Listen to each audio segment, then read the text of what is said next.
Voilà, voilà. Mm. À toi la parole, Olivier. Merci, Sofiane. Alors, juste, je me présente rapidement. Je suis Olivier Arnoux, donc de l'Université de Montpellier, plus précisément le laboratoire de mécanique et génie civil et l'équipe bois. Donc, mon cœur de recherche, c'est les fibres de bois ou aussi assez souvent les fibres de lin.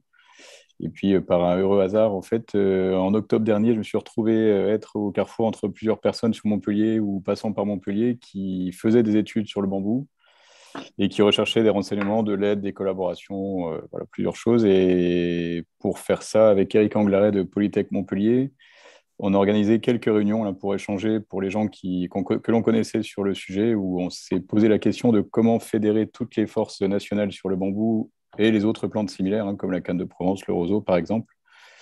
Parce qu'en France, on n'est pas très en avance sur l'étude et l'utilisation de cette ressource, même s'il y a des gens qui font des choses formidables, comme vous allez voir cet après-midi. Mais il y a beaucoup de freins dans la normalisation et puis une réticence malheureusement de la filière bois qui, pour une partie d'elle en tout cas, peut-être pas toute la filière bois, le voit un peu comme un concurrent alors que le bambou doit être vu, je pense, comme une ressource complémentaire. Surtout qu'à l'avenir, avec les changements climatiques, on risque d'avoir pas mal de soucis avec les forêts françaises en termes d'exploitation forestière et de croissance des arbres. Donc, il est urgent de se poser des questions sur d'autres solutions ou des solutions qui viennent en appui à la filière déjà existante. Donc, l'idée a germé d'organiser cette demi-journée de conférence, enfin de faire une première demi-journée de conférence pour arriver à toucher le plus de monde possible en France.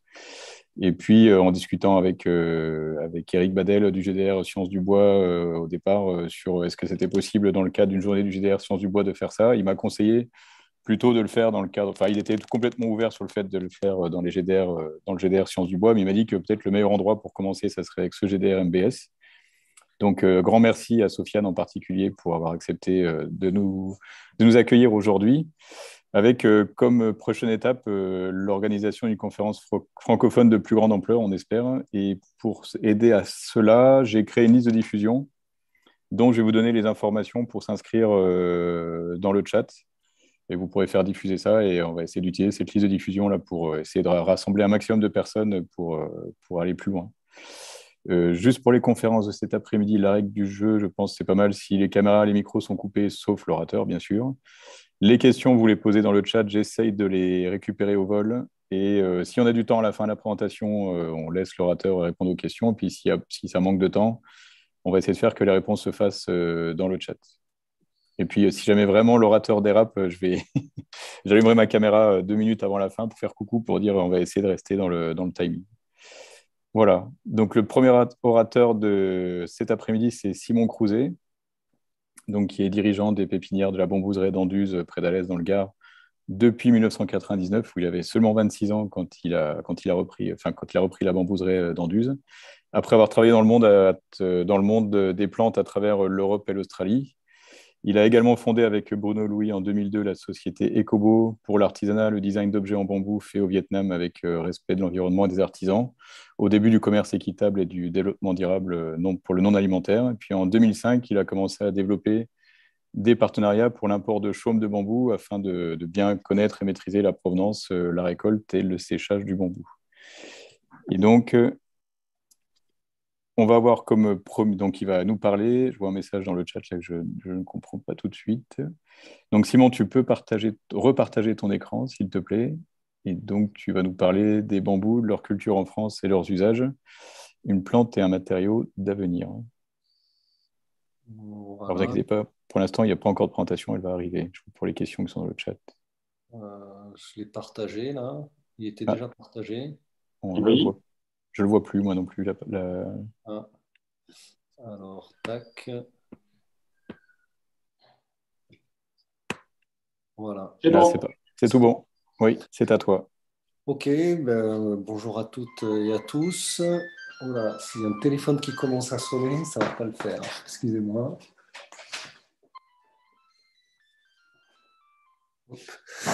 Je tenais déjà à remercier Sofiane et toute son équipe pour nous accueillir dans un premier temps à Clermont et puis en visio à présent. Voilà, donc pour vous présenter les pépinières de la Bambouserie, donc nous sommes une petite entreprise donc, du sud de la France. Ce qu'il y a en général bien connu, c'est la partie parc, donc qui est un parc donc qui est ouvert au public depuis de nombreuses années. Donc, c'est une entreprise familiale. Donc, il y a deux sociétés, le parc en lui-même, donc qui est une activité avant tout touristique, et la partie production dont je m'occupe depuis une vingtaine d'années. Donc, le matériau bambou, donc je vais surtout aborder notre spécialité qui est la culture. Donc, en France, mais de manière un peu plus large en Europe, parce que les conditions, on va dire, climatiques de l'Europe sont à peu près, on va dire, similaires à celles que nous avons dans le sud de la France. Donc, pour vous présenter déjà le bambou, les plus connus, il faut savoir que le bambou est une plante qui est étudiée que depuis peu de temps par les dendrologues, les taxonomistes, les botanistes. C'est une plante qui a été importée il y a aussi que peu de temps en Europe. Les genres les plus connus, donc c'est pour cela qu'on dénombre à peu près entre 75 et 121 genres différents. Donc il y a des fluctuations. Donc selon les botanistes, les genres les plus connus sont les Bambusa, Philostachys, Dendrocalamus, Guadua et Pseudosassa. Donc ce sont pour la plupart des bambous à la fois de climat tempéré, qui viennent plutôt d'Asie, principalement de Chine.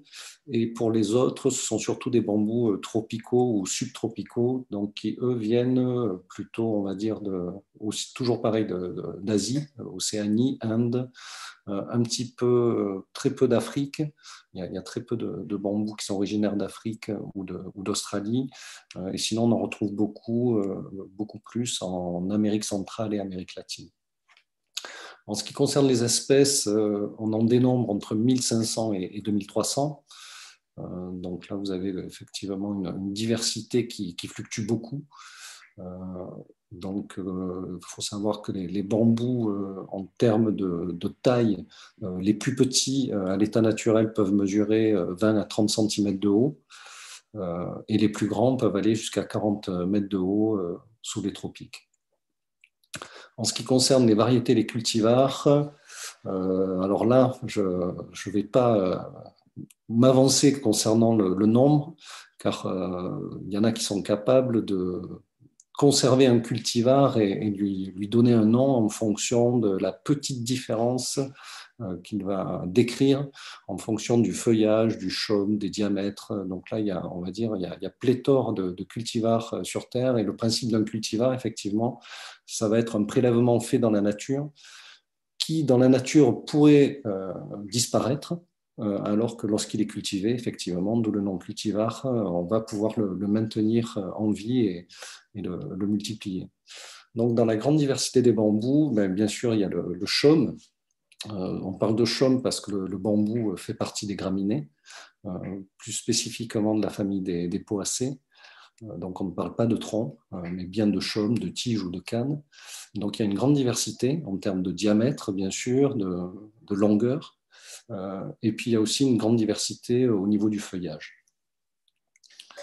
Donc, là, vous avez différents... j'ai pris 4 exemples, on va dire plutôt significatifs. Donc, il y a le Bambusa vulgaris, qui est l'un des bambous les plus connus et les plus, on va dire, les plus représentés à la surface de la Terre.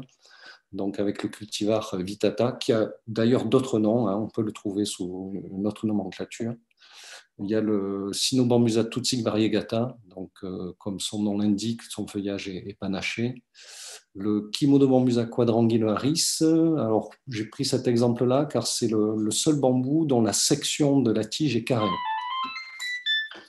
Donc c'est relativement intéressant pour cela. Donc là, on a le cultivar Tatejima, et puis un bambusa qui est le Bambusa multiplex elegans, donc qui est un tout petit bambusa à feuillage très fin et très gracieux. Alors concernant la répartition sur Terre, donc là on voit très clairement que les bambous sont originaires et natifs de tous les continents sauf l'Europe. Donc ça, c'est important de le dire. C'est-à-dire que les bambous ne sont présents en Europe que parce qu'ils ont été ramenés par l'homme.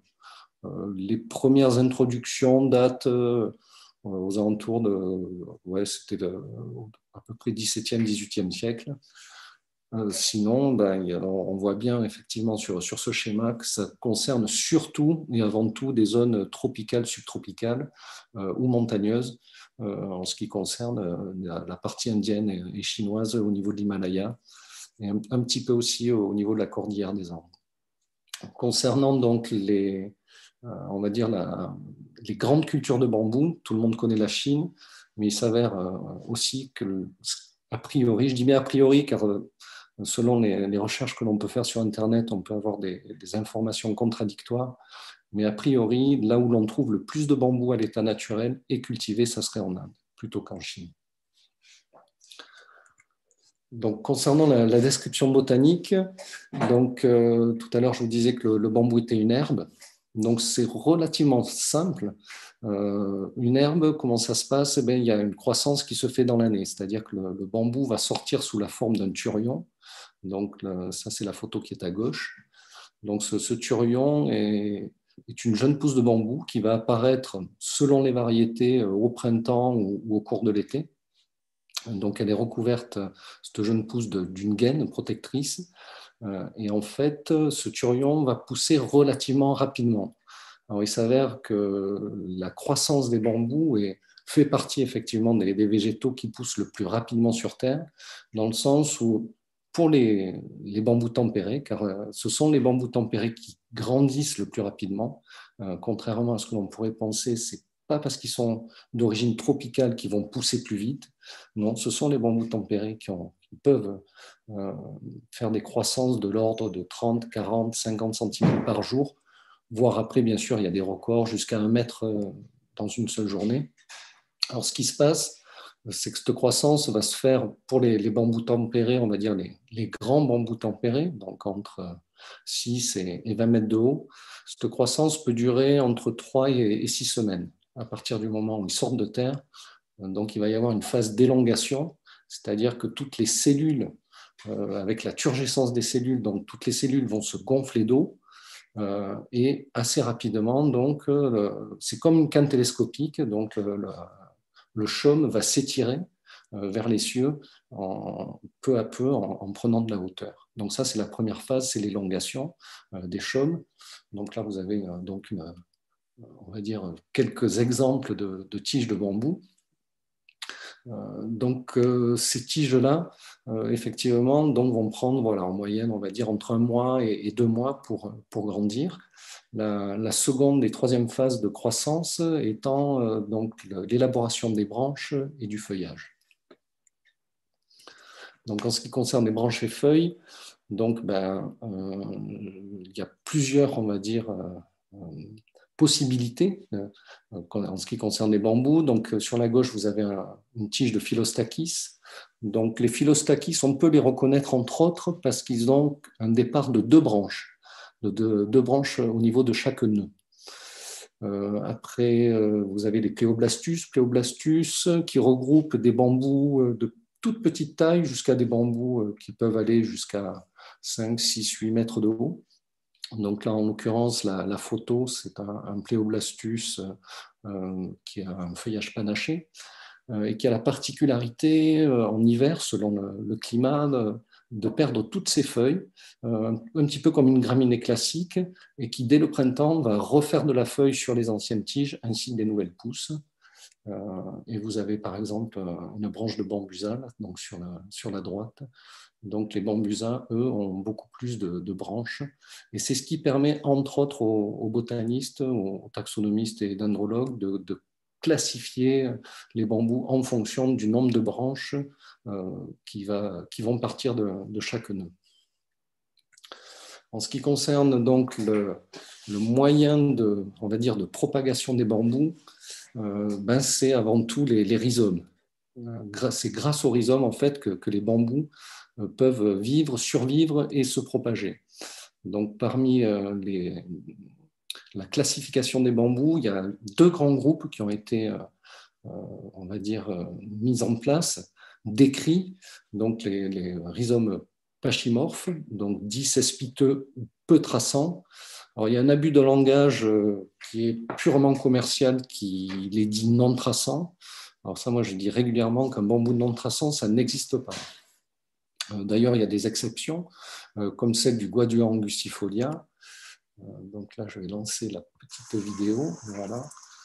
Donc le Guadua angustifolia, qui est un bambou dit pachymorphe, dit cespiteux, et sur le plan, on va dire, commercial, dit non traçant, alors qu'en réalité, c'est un bambou traçant.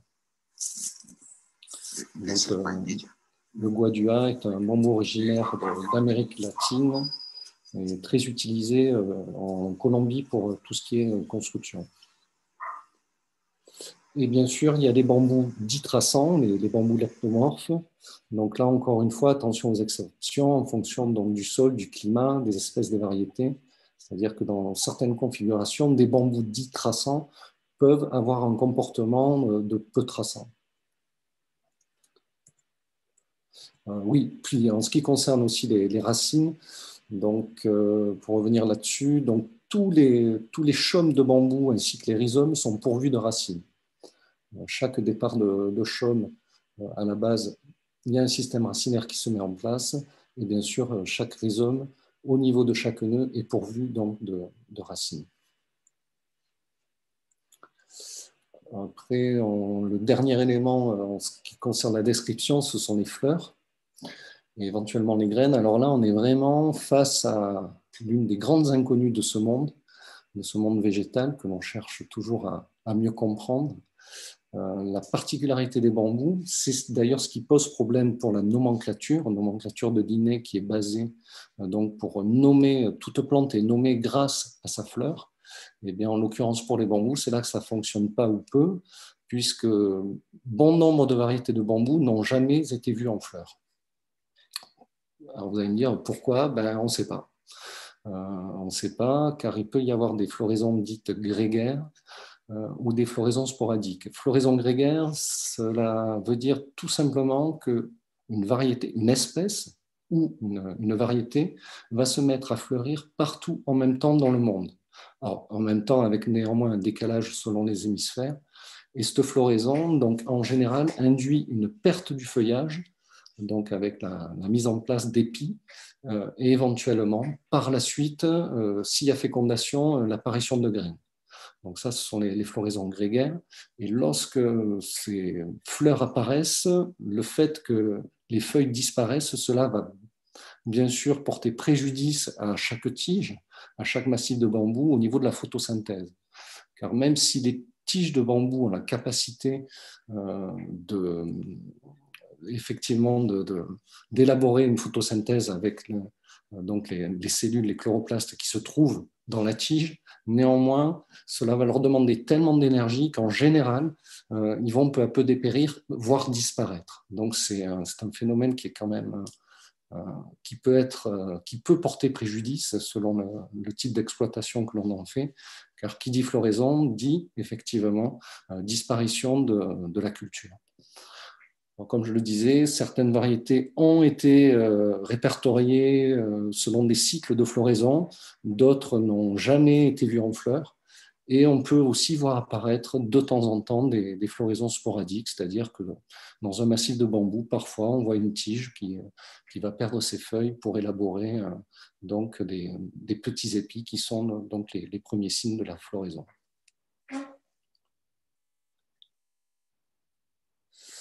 Alors, concernant la multiplication des bambous, donc il y a plusieurs procédés. Le procédé, on va dire, qui est le plus simple et que nous privilégions donc aux pépinières de la bambouserie, il y en a deux. C'est ce qu'on appelle le prélèvement de touffe ou la division de touffe, de tige. Donc pour le prélèvement, il y a un procédé qui depuis, nous ça fait une quinzaine d'années, ouais, même un peu plus d'une quinzaine d'années. Auparavant, on faisait ça à la bêche. Et maintenant, grâce à la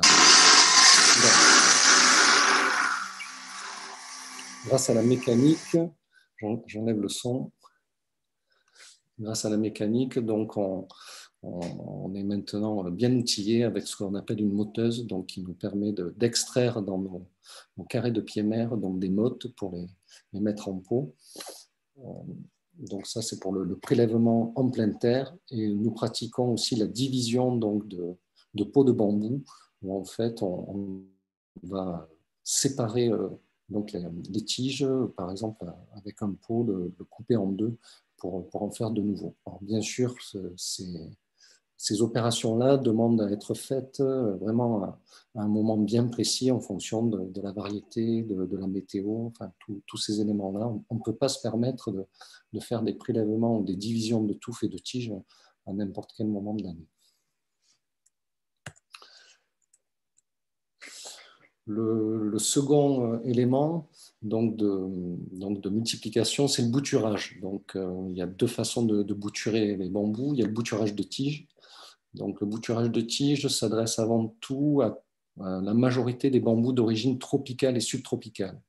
C'est-à-dire que l'on fait un prélèvement donc, de tiges. En général, ce sont des tiges qui sont âgées à peu près de 2 années, 3 années maximum. Et pour cela, la section à privilégier est celle de, on va dire, le tiers du milieu. Voilà, donc ce sont des tiges qui vont être coupées. Et pour cela, on doit absolument conserver un nœud, donc, puisque le chaume de bambou est donc constitué de nœuds et d'entre-nœuds.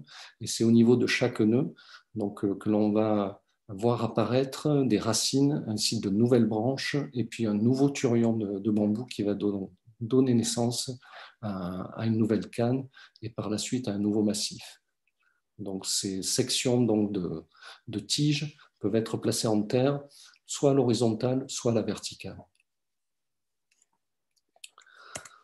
Alors, en ce qui nous concerne aux pépinières de la bambouserie, on cultive avant tout des bambous de type tempéré, de par notre climat, et nous privilégions donc le bouturage de rhizome. Donc, pour le bouturage de rhizome, il faut bien sûr cultiver donc, les bambous en terre, plutôt en terre qu'en pot, hein, pour des questions de productivité. Il faut quand même compter, selon les espèces et les variétés, entre 3 et 5 années de culture en terre avant de pouvoir commencer à faire un prélèvement de rhizome. Donc, le rhizome est coupé donc, en sections. La section que nous allons privilégier sont des rhizomes ni trop jeunes ni trop âgés. Ça dépend encore une fois des variétés. Et ce qu'il y a d'important, c'est que ces sections de rhizome puissent être bien fournies en racines et sur chaque nœud, en fait, absolument tous les nœuds, il se trouve un œil, ce qu'on appelle un œil, qui peut donc se développer de deux manières différentes, soit donner une nouvelle ramification de rhizome, soit donner une nouvelle tige. Oups. Voilà. Et un autre élément qui permet donc de multiplier les bambous, c'est le semis. Alors, comme je le disais il y a peu de temps, le problème des bambous, c'est une floraison, qui plus est une floraison qui bien souvent est stérile, c'est-à-dire où il n'y a pas de fructification. Mais lorsqu'on a une fructification, eh bien, c'est le bon moment pour faire une récolte de graines. Et à ce moment, on peut faire du semis de bambou pour pouvoir les multiplier.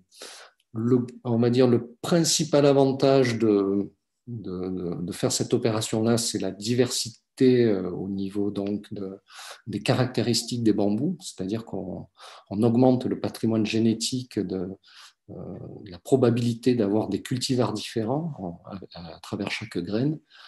En général, la levée des graines se fait plutôt bien lorsqu'on est un petit peu expérimenté concernant ce monde-là de l'horticulture et de la pépinière. Le gros désavantage qu'a le semis, c'est que c'est un processus qui est très lent. C'est-à-dire qu'à partir du moment où on part d'une graine, eh bien, pour que le bambou puisse constituer on va dire une masse de rhizome assez conséquente, ben, ça prend beaucoup de temps. C'est-à-dire comparativement par rapport au bouturage de tiges de rhizome ou à l'éclat de touffe ou le prélèvement de touffe, le semis reste vraiment, on va dire, une roue de secours pour pouvoir multiplier les bambous.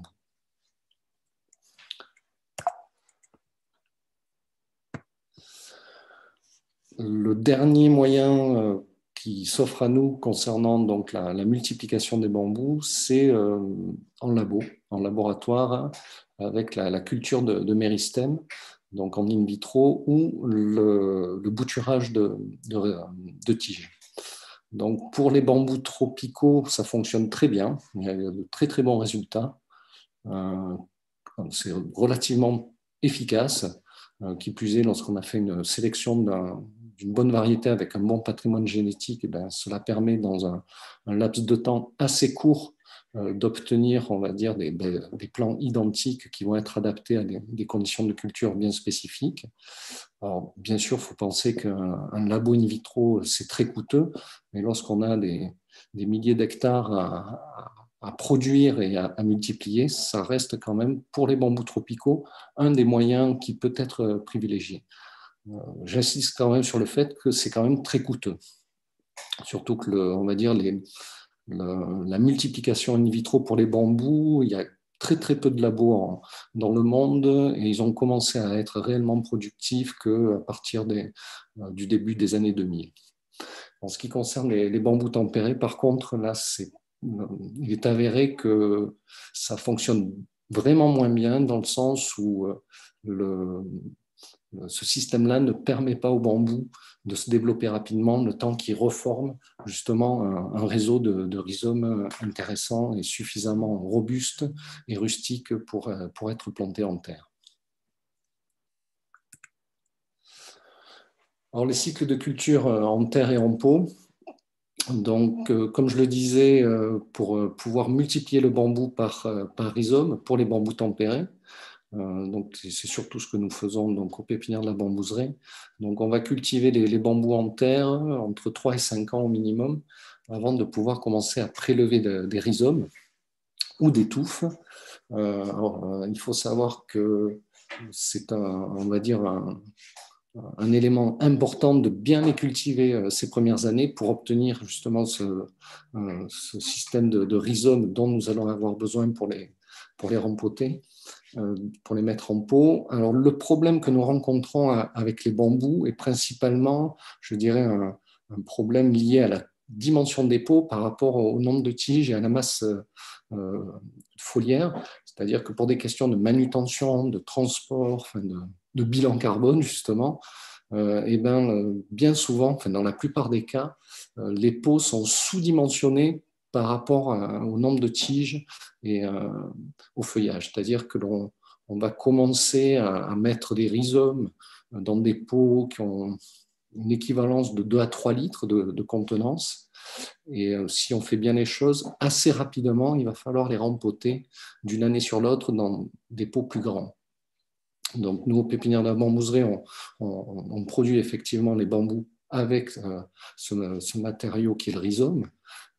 Et jusqu'à peu près, on va dire, on va faire au minimum 2 rempotages successifs. On peut aller jusqu'à 4. Donc, il y a entre 3 et 6 années de conteneurs de pots successifs qui vont accompagner le cursus de la plante, sachant qu'à partir d'une contenance de 30 ou 50 litres, on va plutôt privilégier le prélèvement de touffes. Concernant la fertilisation et l'arrosage, donc, comme je vous le disais, le principal problème de la culture des bambous en pot, c'est la dimension des pots. Et le second problème, ce qui peut aussi être un avantage néanmoins, c'est la rapidité de croissance des bambous. Donc, il faut avoir bien conscience que les bambous en pot ont besoin de quantités vraiment importantes d'eau, ainsi que d'engrais. Pourquoi beaucoup d'eau? Parce que c'est une plante qui, au niveau physiologique, donc, est en pleine activité tout au long de l'année. Les bambous sont des plantes à feuillage persistant, mis à part quelques exceptions, mais en règle générale, ce sont toujours des feuillages persistants. Et en termes au niveau physiologique, les rhizomes aussi sont en croissance pratiquement tout au long de l'année.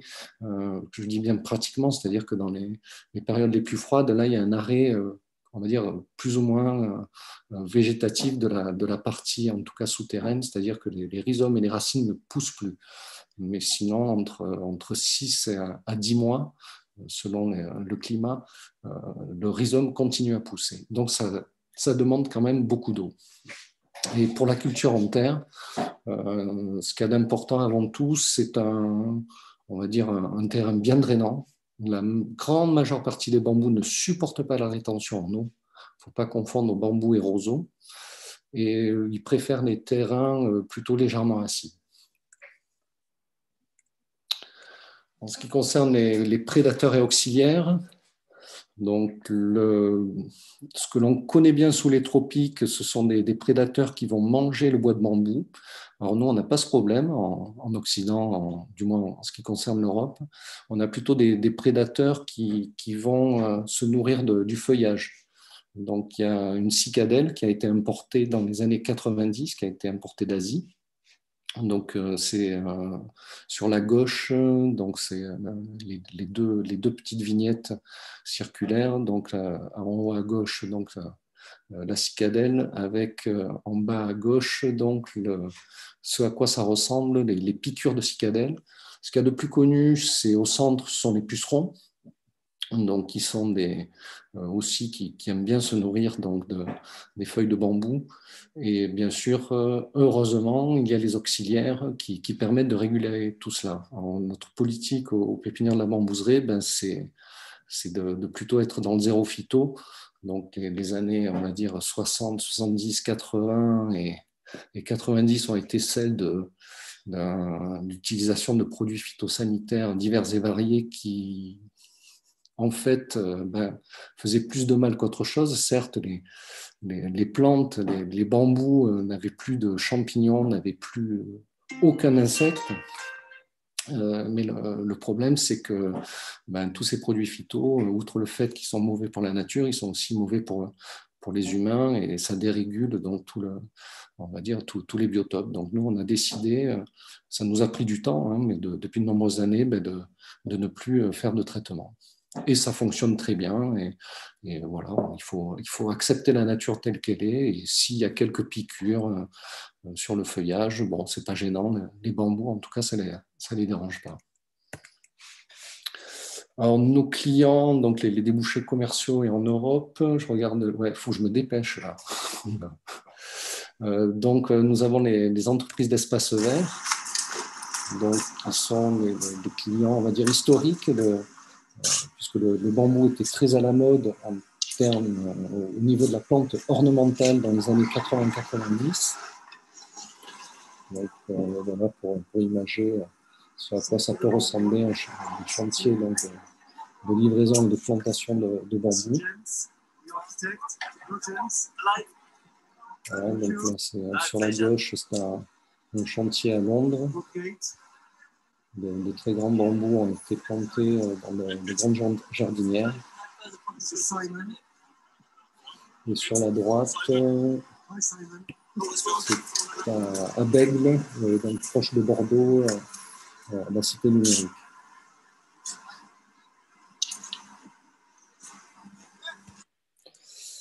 Il y a bien sûr aussi la grande distribution classique spécialisée Internet qui s'adresse donc aux clients particuliers.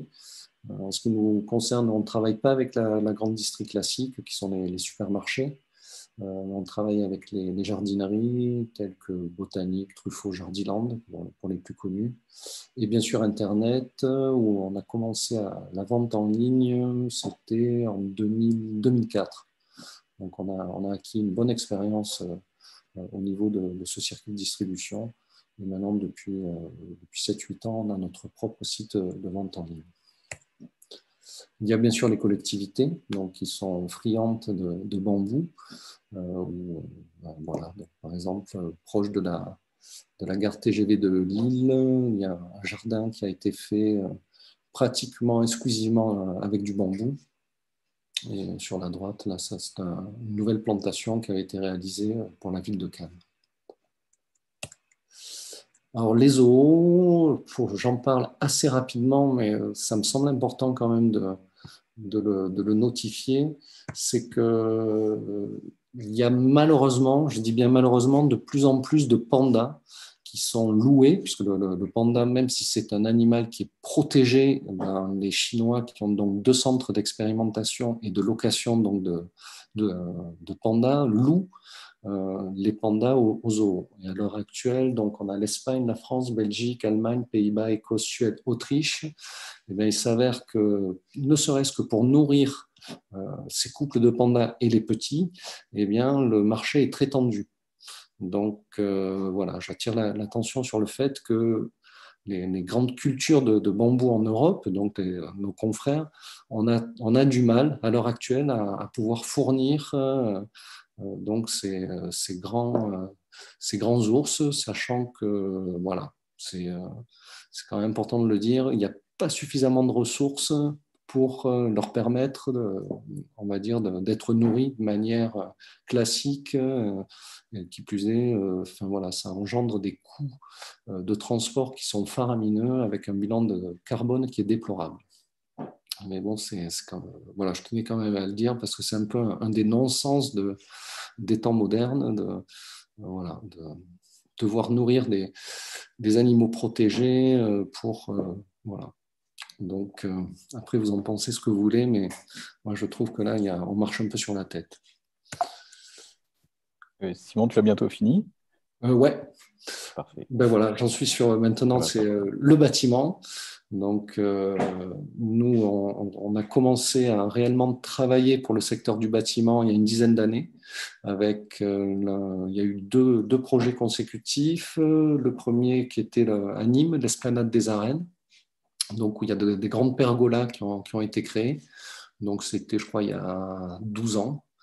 Donc, les tiges de bambou sont toujours présentes et en bon état.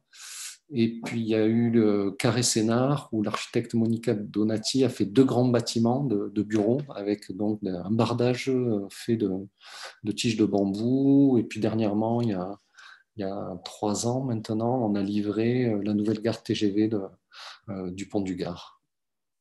Et ben, voilà, pour finir, je voulais attirer l'attention sur le bilan carbone. Donc, l'accumulation de CO2. Donc là, ce sont voilà, c'est ce que j'ai pioché sur Internet.